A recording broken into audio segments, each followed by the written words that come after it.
அதிமுக மீது பாஜக சவாரி செய்தால்தான் கூட்டணி அமைத்திருக்கிறது. கூட்டணி இல்லை என்றால் பாஜக ஒரு சக்தியே தமிழ்நாட்டில் இல்லை என மக்கள் உறுதிப்படுத்தி விடுவார்கள். ஓபிஎஸ், டிடிவி தினகரன், சசிகலா போன்றோரை கட்சியில் சேர்ப்பது குறித்து எங்களிடம் பேசவே கூடாது என்ற நிபந்தனையின் அடிப்படையில்தான் எடப்பாடி பழனிசாமி கூட்டணிக்கு ஒத்துக்கொண்டுள்ளார் என நான் கருதுகிறேன். சென்னை விமான நிலையத்தில் விடுதலை சிறுத்தைகள் கட்சியின் தலைவர் தொல் திருமாவளவன் பேட்டியளித்துள்ளார்.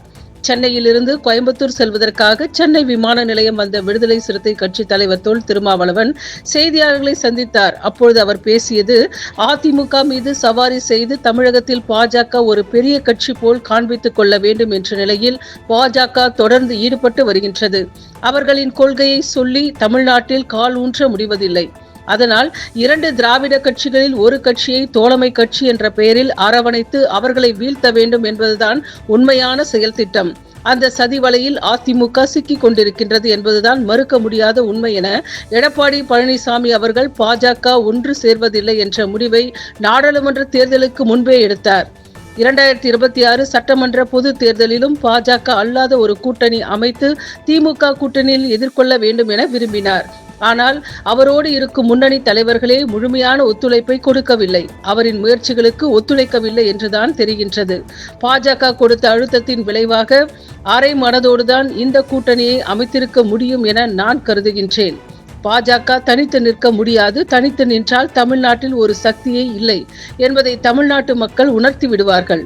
ஆகவே அதிமுகவை தம் கட்டுக்குள் வைத்துக் கொண்டு கூடுதலான இடங்களில் போட்டியிட்டு அதிமுக வாக்கு வங்கியை பாஜக வாக்கு வங்கியாக காண்பிப்பதற்கு இந்த யுக்தியை கையாளுகின்றது. இதனால் அதிமுகவிற்கு எந்த பயனும் கிடைக்கப் போவதில்லை. பாஜக ஒரு அரசியல் சக்தி என்று காட்டிக்கொள்வதற்கு இந்த களம் அவர்களுக்கு பயன்படும். மனப்பூர்வமாக இந்த கூட்டணியை உருவாக்கவில்லை. இந்த கூட்டணிக்கு உடன்பாடு இல்லை. எடப்பாடிக்கு எனதான் நான் கருதுகின்றேன். டிடிவி தினகரன், ஓபிஎஸ், சசிகலா போன்றவர்களை அதிமுகவில் இணைப்பதற்கான முயற்சிகளை RSS சார்ந்தவர்கள் திரைமறைவில் முயற்சிகளை மேற்கொண்டார்கள் என நான் கேள்விப்பட்டேன். அதற்கு எடப்பாடி பழனிசாமி அவர்கள் உடன்படவில்லை. அதன் பிறகு உட்கட்சி விவகாரத்தில் நாங்கள் தலையிட மாட்டோம் என்ற வாக்குறுதியை கொடுத்த பின்புதான் எடப்பாடி பழனிசாமி இந்த கூட்டணிக்கு ஒத்துக்கொண்டிருக்கின்றார். எடப்பாடி பழனிசாமி இந்த நிபந்தனையை முன்வைத்துதான் பாஜகவை பணிய வைத்து இருக்கின்றார் என தெரிகின்றது. நயினார் நாகேந்திரன் அதிமுக தொண்டராக இருந்து தமிழ்நாட்டில் அறியப்பட்டவர். அதிமுக தலைவர்களுடன் நெருக்கமாக களப்பணி ஆற்றியவர். ஆகவே அதிமுகவிற்கு ஒத்துழைப்பாக இருக்கும் என பாஜகவினர் நினைத்திருக்கலாம். பொன்முடியை முதலமைச்சர் அவர்கள் துணை பொது செயலாளர் பதவியிலிருந்து நீக்கியிருக்கின்றார், நடவடிக்கை எடுத்து இருக்கின்றார். ஆகவே அது குறித்து நான் கருத்து கூற விரும்பவில்லை என கூறினார். இந்த கூட்டணிக்கு அவர் உடன்படவில்லை என்றுதான் நான் கருதுகிறேன்.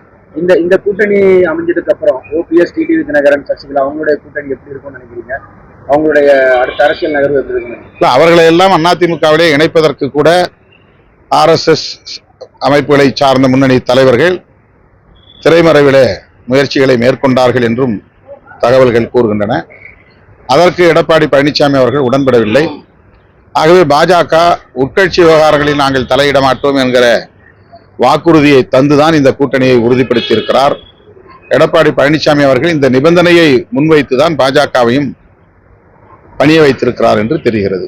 பாஜக அடுத்த தலைவராக வர இருக்கக்கூடிய நயினார் நாகேந்திரன் மீது உங்களுடைய கருத்து என்னவா? அவர் அதிமுக தொண்டராக இருந்து தமிழ்நாட்டில் அறியப்பட்டவர். அதிமுக தலைவர்களோடு நெருக்கமாக களப்பணி ஆற்றியவர். ஆகவே அதிமுகவுக்கு ஒத்துழைக்கக்கூடிய வகையில் ஒரு தலைமை வேண்டும் என்று பாஜக நினைத்திருக்கலாம்.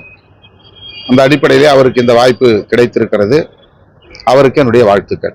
அந்த பொன்முடியுடைய பேச்சு, உங்களுடைய பேச்சு எப்படி இருந்துச்சு? அது எப்படி பொது மேடையில எப்படி இருந்துச்சு?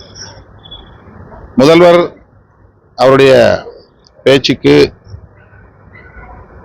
உரிய நடவடிக்கை எடுத்திருக்கிறார். துணை பொதுச் செயலாளர்